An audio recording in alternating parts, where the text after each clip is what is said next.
En la Biblia podemos encontrar diferentes intervenciones de nuestro Dios, en las cuales se demuestra su amor y su bondad para salvar a cada uno de sus hijos.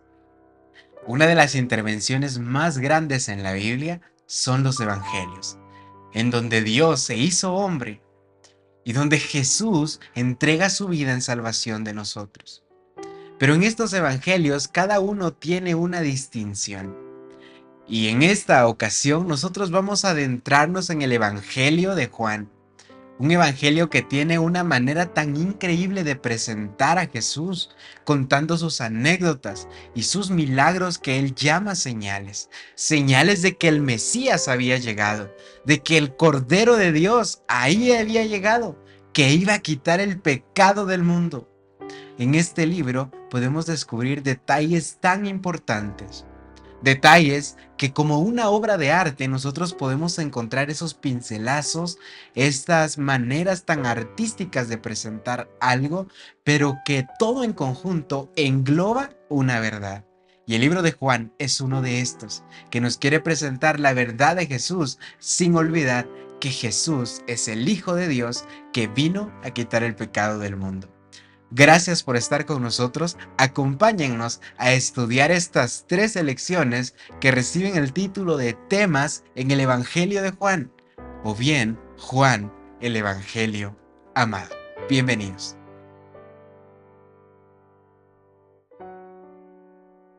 ¿Qué tal, queridos amigos? Qué gusto poder saludarles una vez más. Hoy me encuentro muy feliz de iniciar un nuevo trimestre con ustedes. Un nuevo trimestre en el cual espero podamos compartir ideas, opiniones y por supuesto, lo más importante, la palabra de nuestro Dios. Y justamente vamos a seguir hablando de evangelios, pero esta vez nos vamos a enfocar en el libro de Juan. Este libro tan increíble, que déjenme decirles como dato curioso, que es el único de los evangelios que cuenta con el 66% de su relato único. Es decir, que no se encuentra en los otros evangelios. Además, tiene una manera única de presentar a Jesús en donde los milagros son llamados señales y estas señales fueron seleccionadas por Juan con el propósito de dar a entender quién era Jesús y cuál era su misión en esta tierra. La primera lección que recibimos se titula Señales que indican el camino. Sabemos que cuando nosotros caminamos o conducimos, y vamos perdidos, una señal nos ayuda a tomar nuevamente el rumbo y probablemente muchas señales nos ayuden a llegar a nuestro destino. Y esta vez esta lección nos va a hablar de diferentes milagros, pero aquí son llamadas señales que Jesús hizo en su ministerio. Los primeros o las primeras señales que Jesús compartió. Para ello, yo quiero que leamos nuestro texto central que está ahí mismo en Juan capítulo 20, versículos 30 al 31. Dice lo siguiente. Hizo además Jesús muchas otras señales en presencia de sus discípulos, las cuales no están escritas en este libro, pero éstas se han escrito para que creáis que Jesús es el Cristo, el Hijo de Dios, y para que creyendo tengáis vida en su nombre. Aquí podemos resaltar que Juan quiso indicar algo muy importante. Habrán muchas dudas de todo lo que hizo Jesús a detalle, pero en este libro Juan se quiere enfocar en las cosas importantes y los detalles importantes para que el lector conozca verdaderamente a Jesús y crea en él. Vamos a orar para continuar. Querido Dios, gracias te damos, Señor, porque eres grande, Señor, porque eres bueno y bondadoso con cada uno de nosotros. Por tu misericordia, Padre, estamos a punto de iniciar una nueva lección, de iniciar este estudio y de poder compartir este trimestre, estas lecciones del libro de Juan, que sin duda alguna serán de mucha bendición para cada uno. Asimismo, Padre, te pido que bendigas la vida de cada oyente y de este ministerio. Te pido que tú puedas acompañarnos y que todo lo que aquí se haga y se diga sea para honra y gloria tuya. En el nombre de Cristo Jesús oramos. Amén y amén. Muy bien, pues vamos a arrancar de una vez con un escenario muy conocido. la boda de Caná, perdón. Para ello usted puede ubicarse en el capítulo 2 de Juan y entre el versículo 1 al versículo 12 podemos encontrar esta historia de las bodas de Cana. En contexto, quedarse sin vino durante la fiesta de bodas era vergonzoso para los novios. Era algo fundamental en las fiestas de las bodas y no podía faltar. Pero de pronto en aquel lugar viene y se ocasiona un gran problema. Un problema que nadie podía saber de los invitados porque iba a ser muy vergonzoso. Este problema era que se había acabado el vino. Y es importante porque llama la atención porque Jesús toma la acción de que su primera señal descrita en este libro sea el convertir el agua en vino. Esto fue una evidencia muy importante favorable a su ministerio. ¿Pero por qué favorable? En primer lugar, Jesús no buscó un lugar para resucitar a alguien como su primera señal. No buscó un lugar en donde muchos pudieran aplaudirle, muchos pudieran observarle, sino que su primer señal fue en este lugar privado, con pocas personas, pero donde iba a generar armonía y conexión con sus discípulos. ¿Y por qué digo esto? Pues vean, cuando Jesús está recién conociendo a sus discípulos, por así decirlo, y los discípulos recién conocen a Jesús, quedan asombrados por diferentes circunstancias. Uno de estos discípulos era Natanael, que él tenía dudas de que si verdaderamente Jesús era el Mesías, era el Cristo. Pues resulta que cuando Jesús conoce a Natanael, Jesús le dice que él ya lo conocía, que ya había visto a Natanael en la higuera, debajo de la higuera, antes de conocer a Felipe, que para Natanael, Felipe había conocido primero a Jesús, pero Jesús había visto desde el principio a Natanael. Ahí acaba con la incredulidad de aquel hombre que se deja ver sorprendido por lo que Jesús le dijo. Y en pocas palabras, Natanael es grande su sorpresa que podemos nosotros percibir que él le dice, realmente tú eres un maestro, realmente eres grande y maravilloso. Pero Jesús responde ahí en el versículo 51 de Juan capítulo 1, de cierto os digo, desde ahora veréis el cielo abierto y a los ángeles de Dios subiendo y bajando sobre el Hijo del Hombre. Pero ¿por qué dijo esto? El contexto de lo que Jesús dijo acá, de que iban a haber señales maravillosas, era porque cuando queda asombrado Natanael, Jesús le responde en el versículo 50, ¿crees porque te dije, te vi debajo de la higuera? O sea, tu incredulidad o se acabó porque yo te dije que te vi debajo de la higuera. Pues Natanael y todos mis discípulos verán cosas más grandes. Esta era una llamada de atención para que los corazones de los discípulos estuvieran pendientes de lo que pronto se vendría y por supuesto preparados para aprender del mejor maestro que pudo estar en la tierra. Y justamente en las bodas de Cana, este milagro hace que los discípulos alaben y glorifiquen a Jesús, porque reconocen que Jesús realmente es capaz de hacer estas señales tan maravillosas. Resulta que habían 6 tinajas de agua, que estas equivalen a 120 galones. Era una cantidad enorme. Y Jesús convierte este agua en vino. Y cuando da este vino para que lo repartan los servidores, viene uno de los invitados y le dice al novio, muchos guardan el peor vino para después, cuando ya todos ya no sienten el sabor. Pero tú guardaste el mejor vino para de último.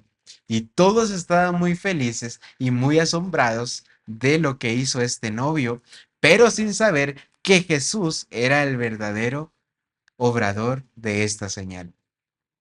Ahora bien, podemos notar aquí algo maravilloso, algo muy interesante de conocer y por supuesto sorprendente que cualquiera de nosotros nos hubiera llamado mucho la atención.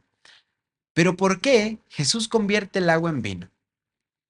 Pues queridos amigos, es importante nosotros mencionar acá que existió el profeta Moisés, aquel hombre valiente del Antiguo Testamento.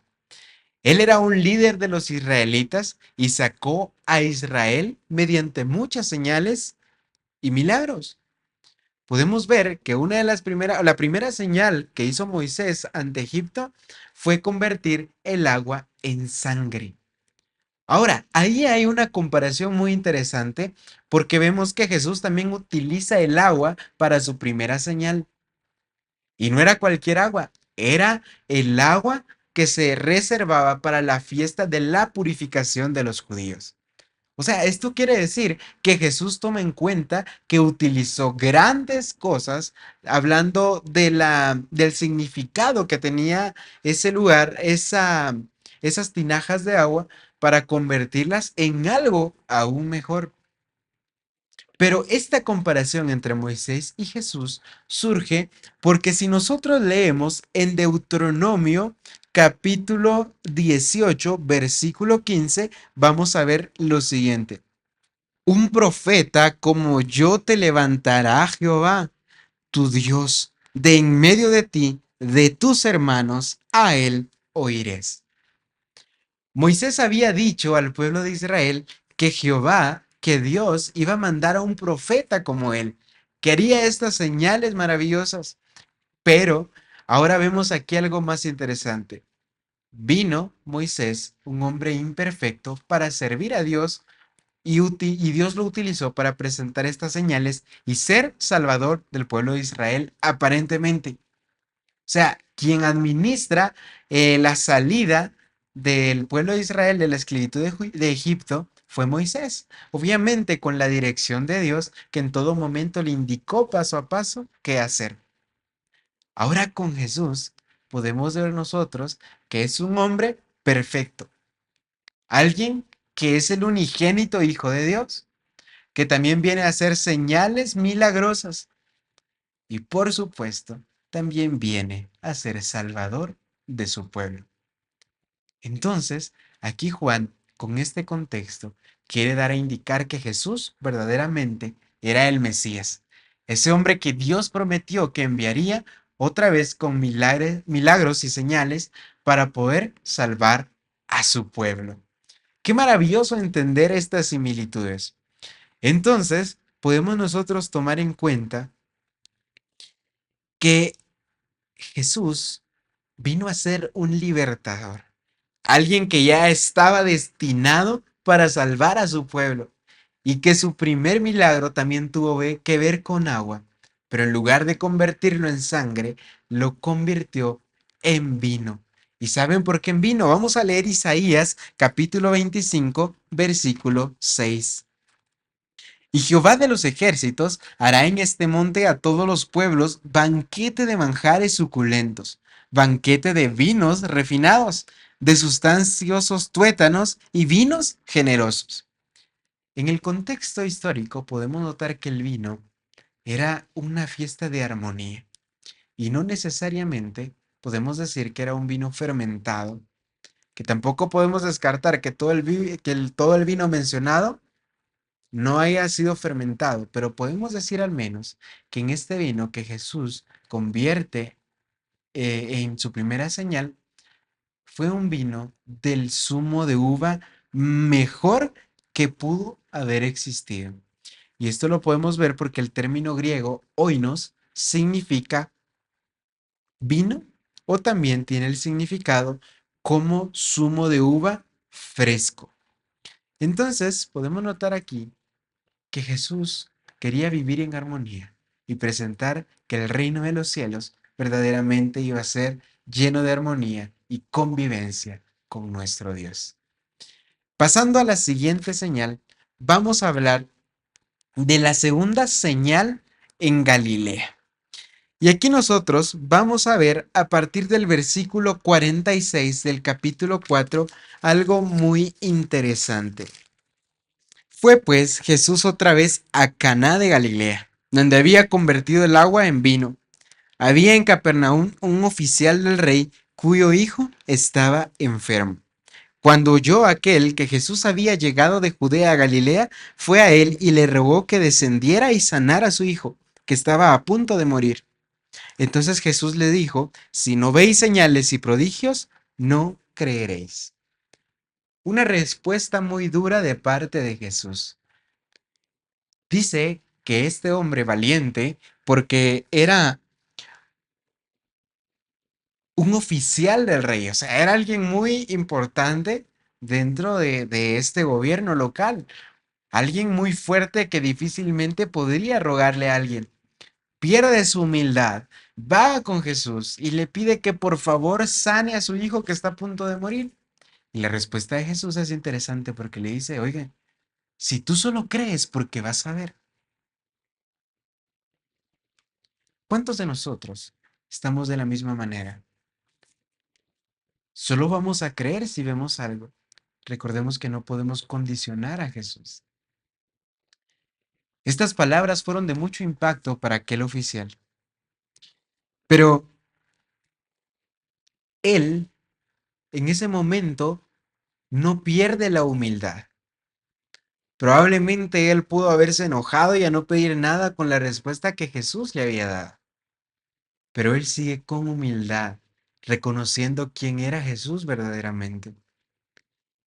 Y al ver Jesús esto, vamos a ver que en el versículo 50 le dice algo simple, vete, tu hijo vive.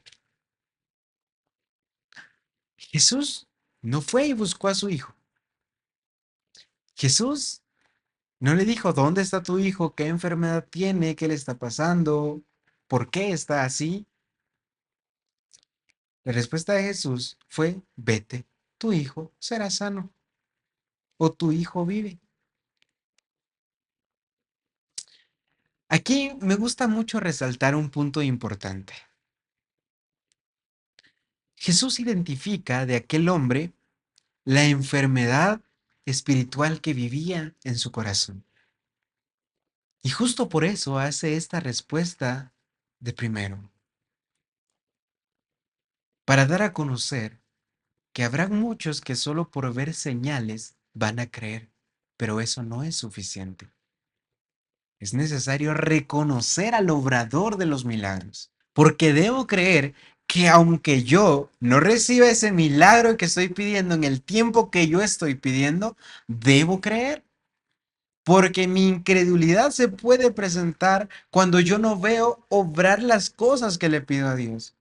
Pero recordemos que Dios quiere que nosotros creamos, aún en medio del dolor, aún en medio de la prueba. Esto con el fin de que lo conozcamos y que cuando salgamos victoriosos, reconozcamos que Dios en ningún momento nos abandonó. Porque ser cristiano no es significado de que todos mis problemas y dificultades se van a borrar.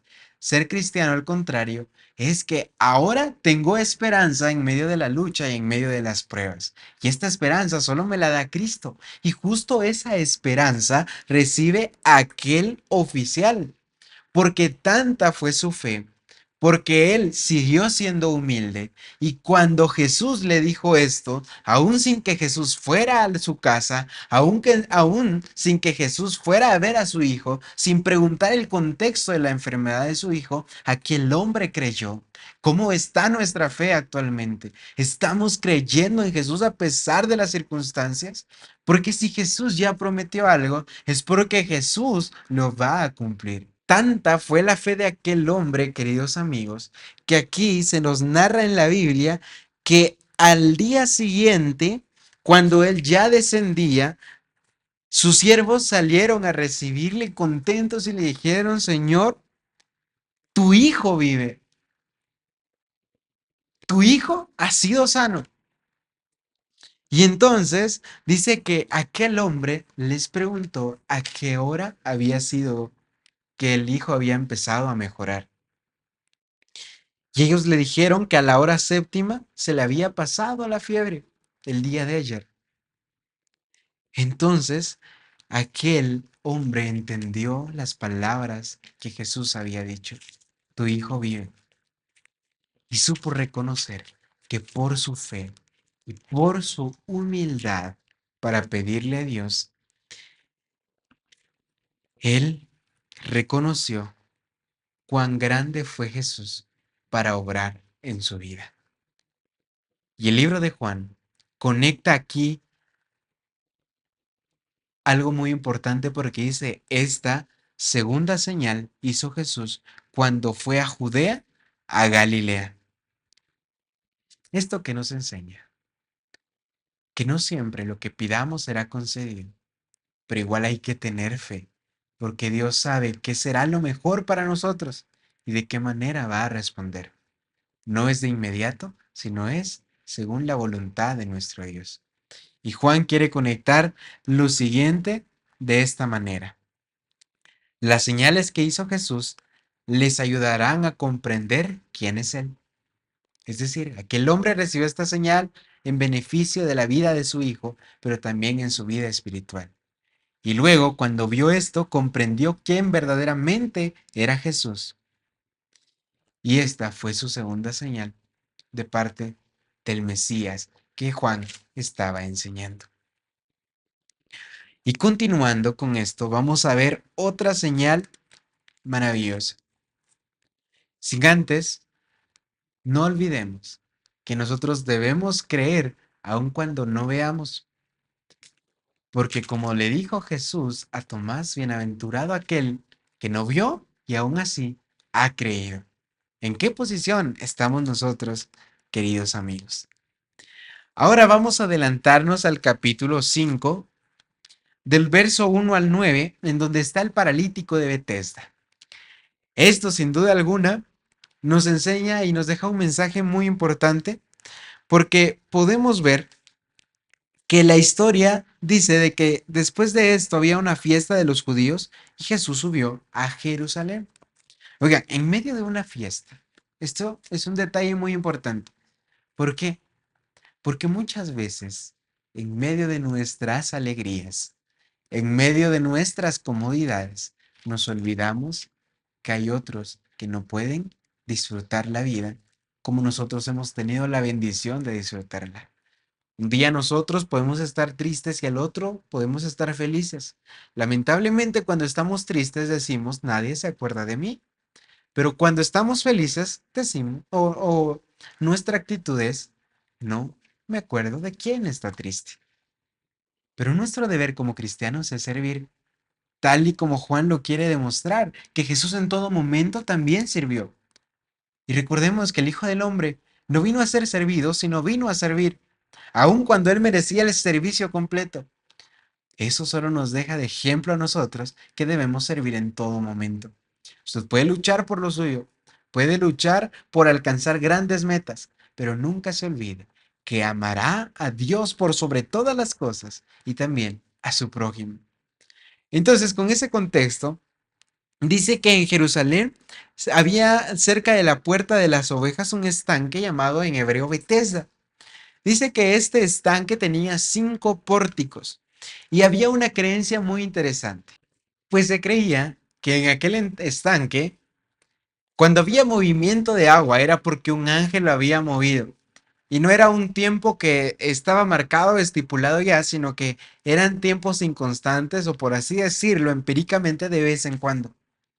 Cuando se oía este movimiento del agua, dice que el primer enfermo que entraba era sanado al ingresar en esta agua, al ingresar en este estanque. Esa era la creencia que se tenía. Y dice que cuando Jesús vio estaba lleno de enfermos. Nosotros podemos imaginarnos cuánto dolor había en aquel lugar. Podemos imaginarnos cuántas personas esperaban este movimiento, que probablemente se empujaban, peleaban, a veces eran ignorados, a veces podía pasar tantas cosas que podemos pensar que eran muy tristes.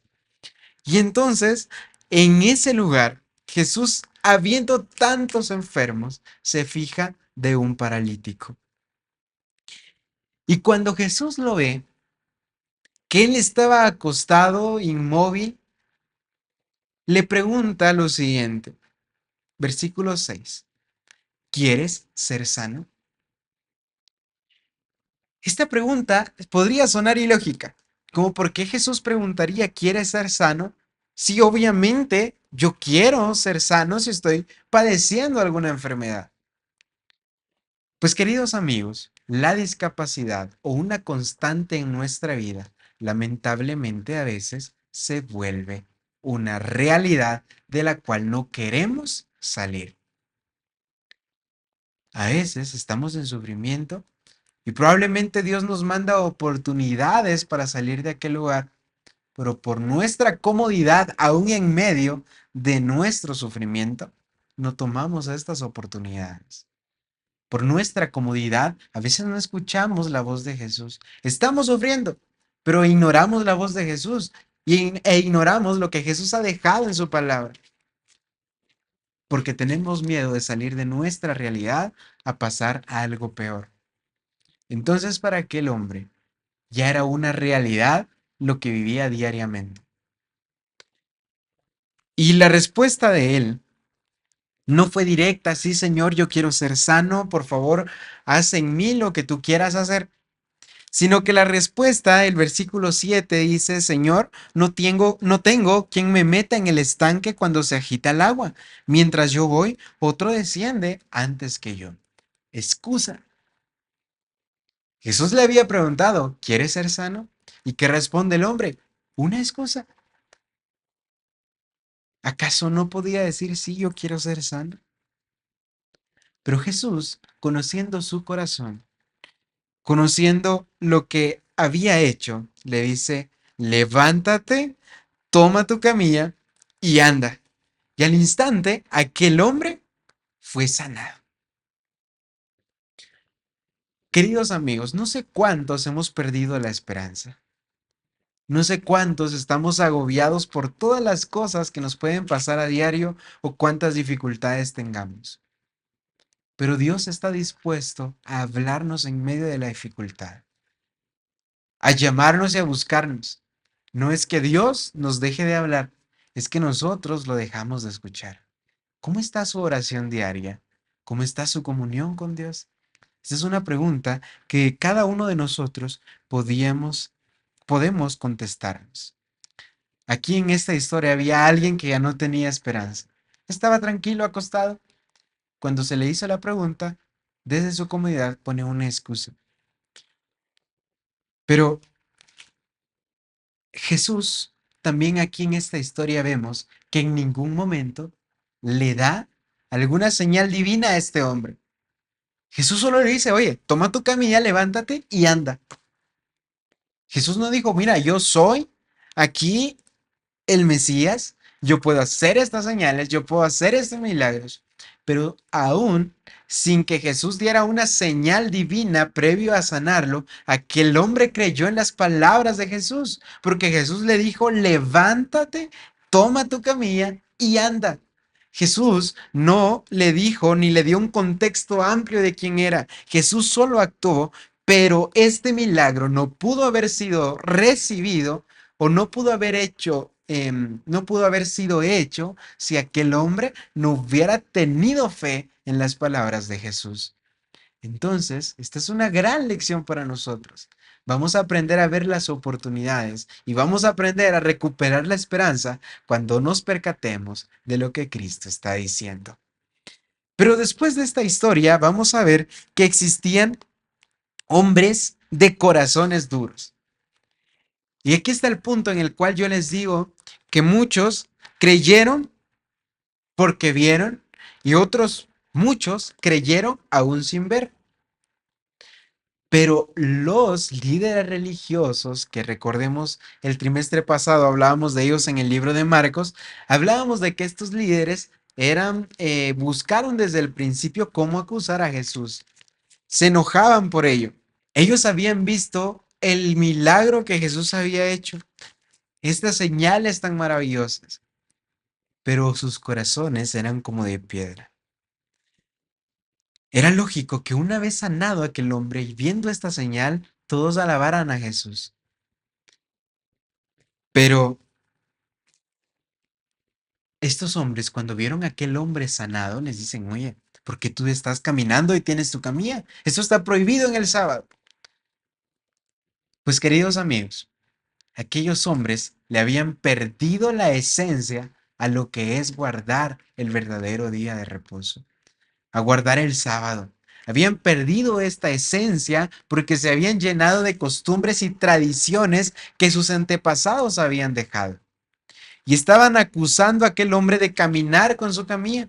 Y luego se enfrentan con Jesús, porque aquel hombre les había señalado a Jesús que él lo había sanado. Y entonces nosotros podemos ver ahí en el versículo 16 de Juan 5 que dice lo siguiente: por esta causa los judíos perseguían a Jesús e intentaban matarlo porque hacía estas cosas en sábado. Lo que les dije, habían perdido la esencia del sábado. Pero esto era tan irónico porque aquellas personas cuando tenían algún animal bajo su cuidado, si en sábado este animal se sentía enfermo, se caía o lo que sea, lo iban a levantar. Y justo Jesús toma esta comparación. ¿Acaso tiene más valor la vida de un animal, les dijo ellos, que las de un hombre? Porque Jesús vino a devolverle el valor verdadero a cada una de las cosas que muchas veces como humanos perdemos de vista. El sábado es ese día para regocijarnos. Y aparte Jesús les da una respuesta muy increíble, porque dice el versículo 17, mi Padre hasta ahora trabaja y yo también trabajo. Pero este trabajo era en pro de servir a los demás.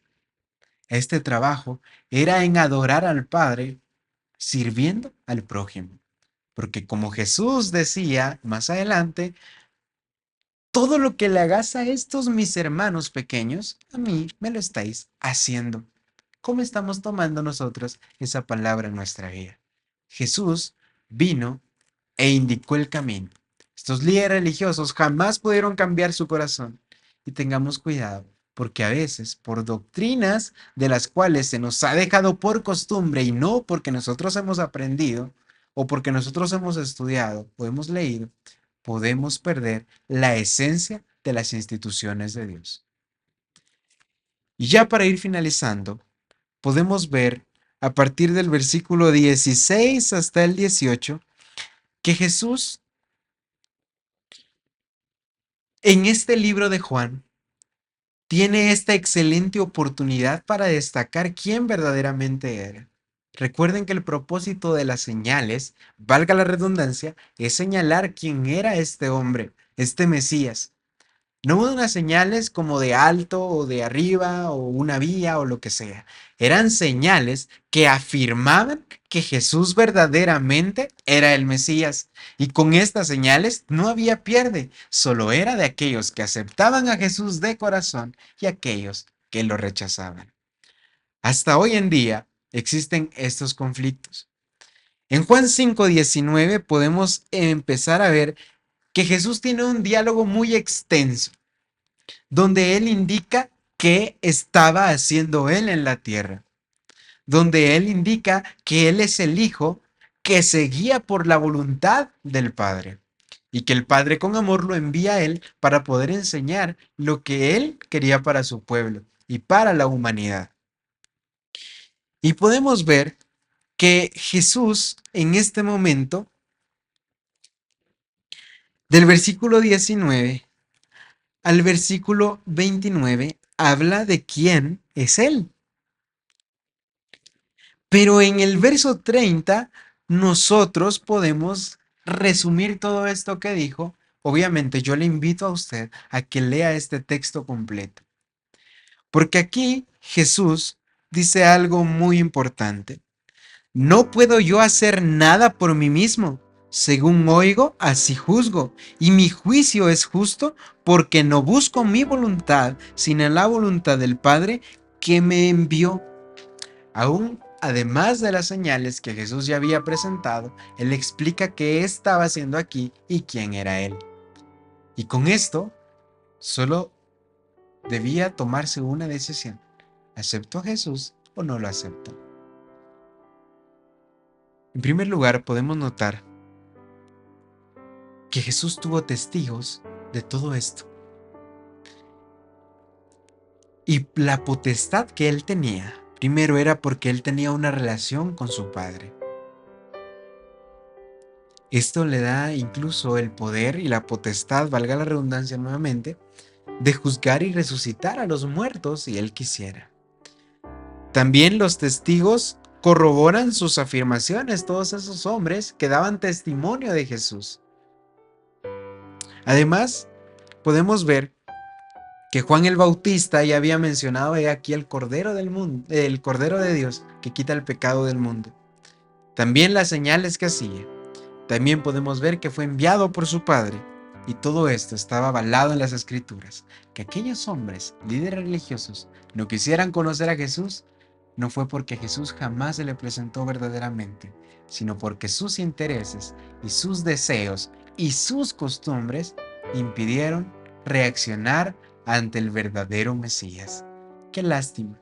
Espero que nosotros estemos escuchando a Dios y que no necesitemos señales para creer, pero aún por su misericordia, Dios está dispuesto a escucharnos y conforme a su voluntad, obrar en nuestra vida. Que Dios los bendiga, qué gusto compartir esta lección. Sin duda alguna se vienen temas más interesantes. Recuerden compartir este material que es de mucho apoyo para el Departamento de Comunicación. Vamos a orar para despedirnos. Querido Dios, gracias te damos, Señor, porque nos permites finalizar el primer estudio de este trimestre. Sin duda alguna, Padre, tú has sido bueno y nos has acompañado en todo momento. De igual manera, te quiero pedir que lo sigas haciendo y que sigas bendiciendo la vida de cada uno, Padre. No porque lo merezcamos, sino porque tú lo prometiste. Y aún sin merecerlo, tú nos tienes acá. Y en gratitud de ello, Señor, hemos estudiado tu palabra. Te pido que abras nuestra mente y nuestro corazón para aplicarlo en nuestra vida. Te lo pido en el nombre de Jesús. Amén y amén. Que Dios los bendiga. Nos vemos la próxima semana. Fuerte abrazo.